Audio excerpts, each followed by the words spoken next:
Britain is apparently facing its worst winter for 100 years, with snowfall expected from as early as November. Now, if you've got a car with all-wheel drive, you probably think you're properly prepared. But are you? We've come to Tamworth Snowdome in the Midlands to find out if a front-wheel drive car with winter tyres has more traction in the snow than one with all-wheel drive on summer tyres. For this, we're using two Ford Cougars. Both have 2-litre diesel engines and both have manual gearboxes. The only difference is the blue one is front-wheel drive and the grey one is all-wheel drive. Before we do that though, we need to see how far up the slope the front-wheel drive car goes on its summer tyres. Okay then, here we are. Front-wheel drive car, summer tyres. Don't think I'm going to be getting particularly far up this slope, but let's see what happens anyway.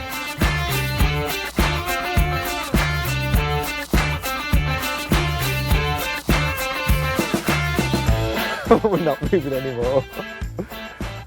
Yeah, that was pretty useless. We measured the distance and found it stopped at 7 metres, but that's not too surprising. In cold conditions, the rubber in summer tyres becomes harder and therefore less grippy. That's why winter tyres use a softer compound. They also have a tread pattern that's specifically designed to pick up snow, and if you've ever built a snowman, you will know that nothing grips to snow better than snow itself. So let's find out if when we fit the front-wheel drive car with winter tyres, it can go further up the slope than the all-wheel drive version of the Cougar on summer tyres. The winter tyres we're using are Goodyear Ultra Grip 8 Performance, which costs £720 a set for our car.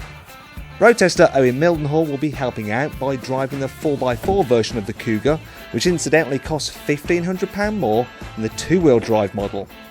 So now I'm in the front-wheel drive car again, but this time it's got the winter tyres on it, and it's going to be interesting to see how much further it gets up this slope and whether it can go further up there than the all-wheel drive model on summer tyres.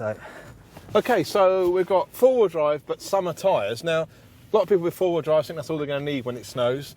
So let's see how we get on. It's a really steep incline with thick snow from a standing start. It's the worst scenario you can have. So let's see how we get on. It is pretty steep. Off we go. Got some grip. This time I got away easily, and driving in first gear and maintaining the revs at 2000 RPM, the front wheel drive Cougar powered up the slope. Owen, on the other hand, was going nowhere. Straight away, I'm not going any further, just digs into the snow. Well, that's at the first level, and he's not doing so well. Just no traction, even with four-wheel drive. He's stuck. In fact, he's sliding back. That was easy peasy. That's up the second slope, go around this corner. Can I make it all the way to the top? Can I? This is tricky, tricky, tricky. We're bogging now. That's it. Traction control light had enough.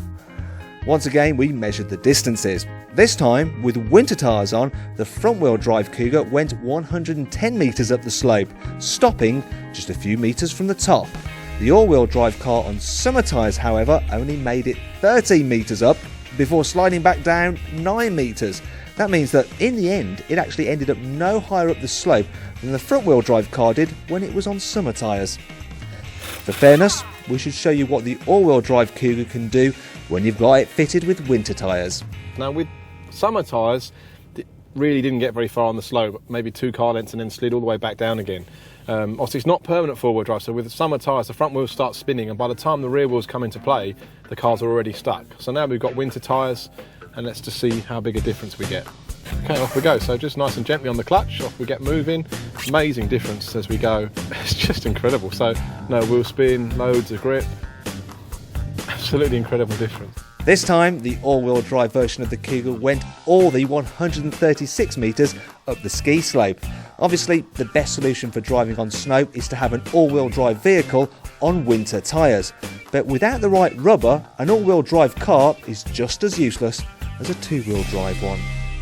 This test was all about traction, but the improved braking capability winter tyres give you is actually far more important, and having all-wheel drive won't help you with that one bit. In fact, if you want to see how much better your braking is with winter tyres, not only on snow, but also when it's just wet and cold, click here to watch our video. And don't forget, make sure you drive safely.